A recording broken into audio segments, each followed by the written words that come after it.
Hello, Cancer, Sun, Moon, Rising, and Venus signs. Kamusta kayo? Sana po'y nasa mabuti kayong kalagayan. Welcome back po sa Star Tarot. At kung bago kayo rito, welcome din po kayo. Please subscribe, like, share my videos, and leave me a comment po kung nakaresonate kayo. Thank you. So, tignan natin yung mga energies and messages ninyo for the week. First card ninyo is your current energy, which is the Five of Pentacles. Yung next card ninyo would be what to embrace. Anong dapat ninyong akapin this week. We have the Two of Wands. What to avoid. Anong dapat ninyong iwasan sa linggong ito. We have the Eight of Cups. Ayan. So, yung next card would be the possible accomplishment. No? Anong maaaring ma-accomplish ninyo this week? We have the High Priestess.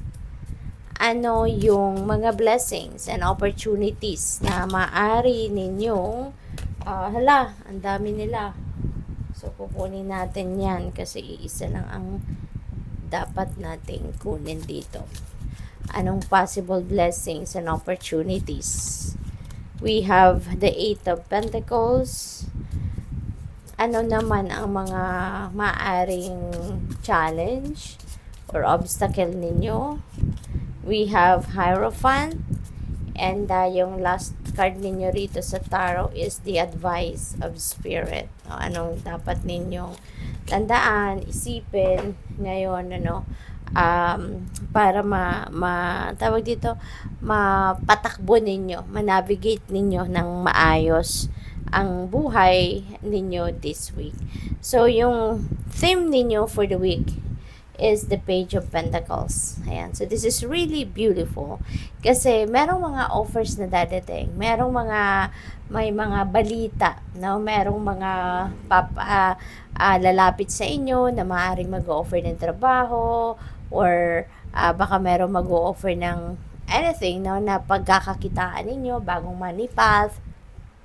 Pwede rin na meron ditong malaking perang dadating because maaaring meron kayong binibentang property, no? So, baka ang trabaho ninyo ay nasa realty business or baka personal ninyo itong property, no, na ibebenta ninyo. Kaya merong malaking pera na pwedeng dumating, no, for some of you. But yung current energy ninyo is Five of Pentacles, no, which is merong scarcity ng pagdating sa pera. Merong pagkukulang sa pera. Merong shortage sa budget, yung gano'n, no? Yun ang sitwasyon ni Five of Pentacles. But, you know what? Yung kung nakikita ninyo, no? Merong butterfly dito na papalapit sa'yo. This represents you. Ikaw ito na parang nalulungkot, nalulugmok, nawawala ng pag-asa. Yun ang dating, no, ng taong ito.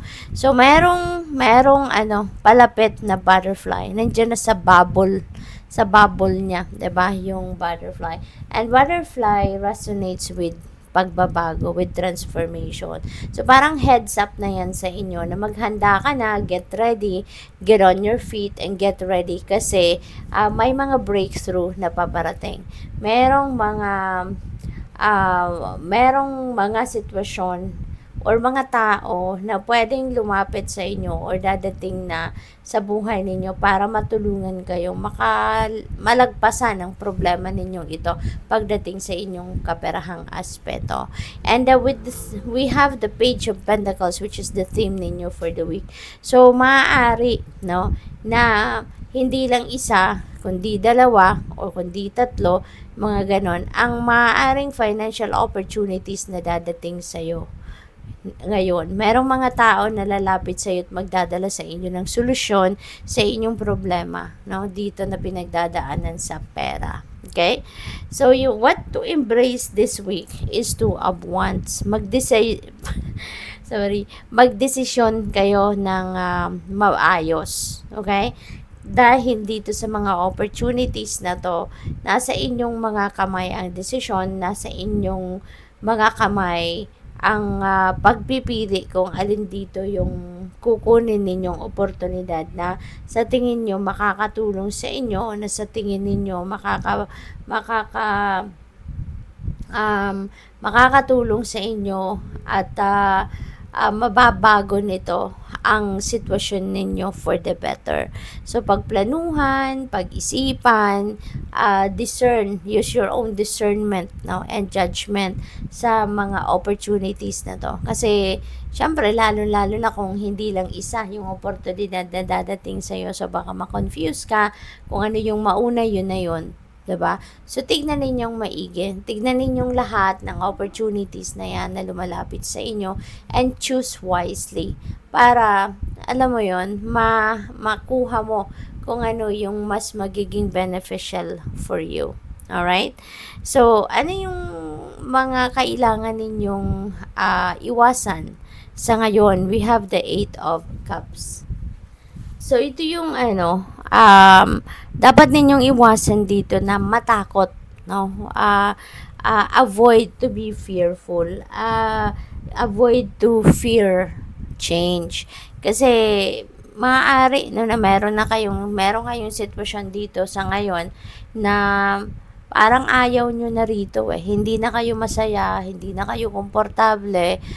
Kasi kung contented kayo, kung fulfilled kayo, kung masaya kayo sa isang sitwasyon or isang bagay, hindi ka na maghahanap ng iba or hindi ka mag-iisip ng what if, maghanap ako ng ibang mapupuntahan or ibang lugar or kung kunyari relationship yan. Diba? You will be longing for something better, no, than what you have sa ngayon. Kung hindi ka na masaya dyan, kung hindi ka na kontentado, kung sa feeling mo may kulang na. Kumbaga nag-evolve na yung mga gusto ninyo. Katulad na lang din ng trabaho. 'Di ba?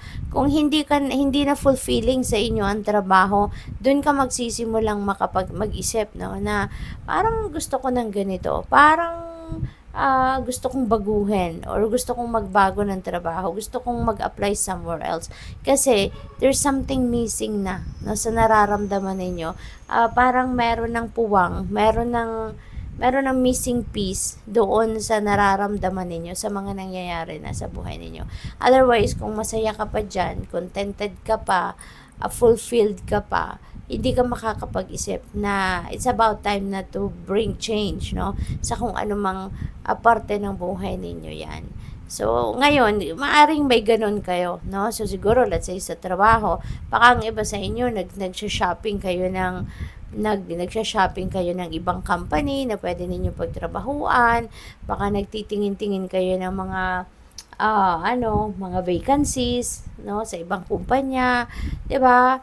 Sa ibang lugar, yung mga ganon, no? Because you want to live, no? There is a desire for you to live kung ano man ang sitwasyon mo sa ngayon. So, whether that is a relationship, whether that is trabaho or career ninyo, regardless kung ano, but definitely, alam mo, nararamdaman mo na you don't belong there anymore sa kung nasaan ka sa ngayon. Kaya naghahanap ka ng ibang pwede mong puntahan, no?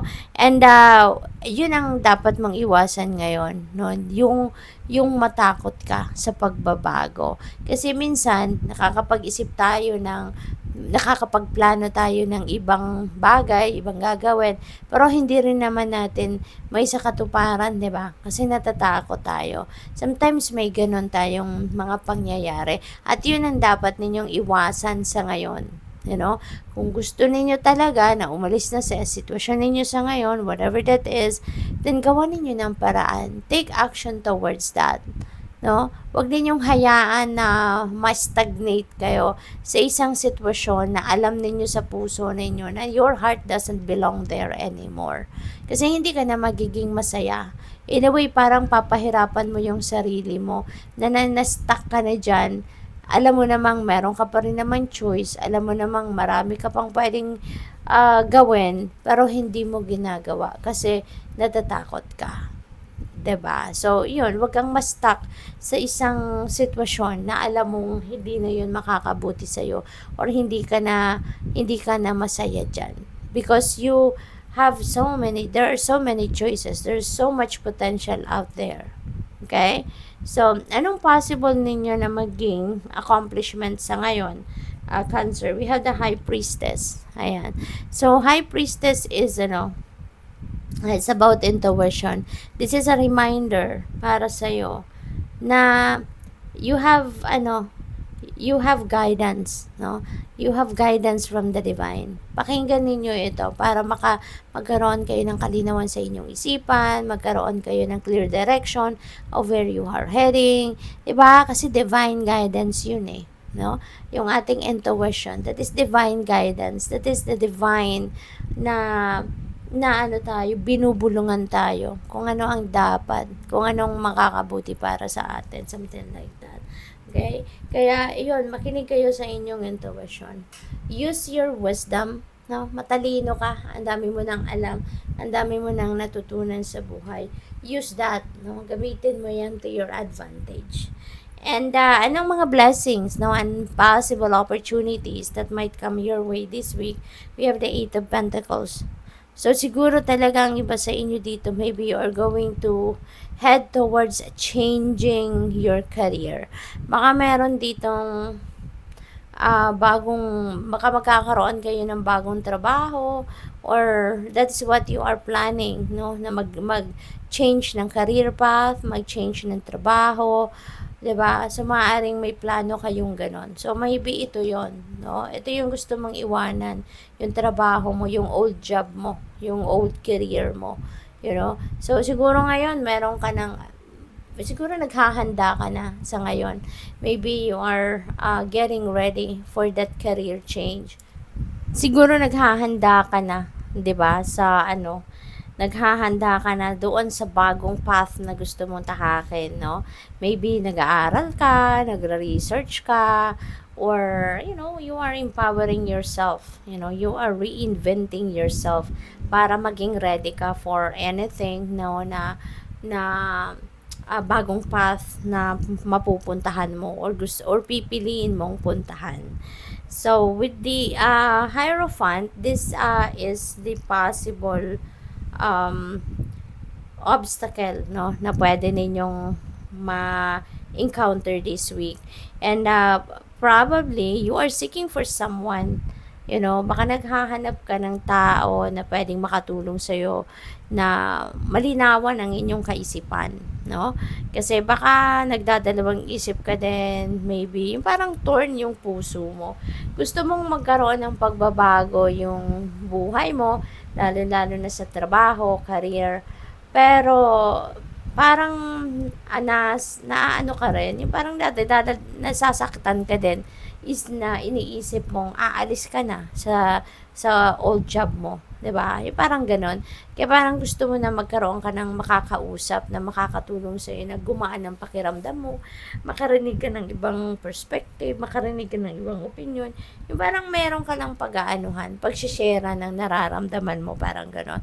So, maaring wala kang mahanap na ganon. Maybe many people around you, mga kaibigan mo or mga kamag-anak mo, no, siguro alam mo yun, walang time, or 'di ba, maybe when you are starting a conversation parang busy agad sila, yung ganoon. Kaya maaring yung simpleng ganong pangyayari ang maaaring maging challenge mo sa ngayon, na wala kang mahingahan, wala kang mapagsabihan, no, na nararamdaman mo, or wala kang mahingian ng opinion, yung ganon.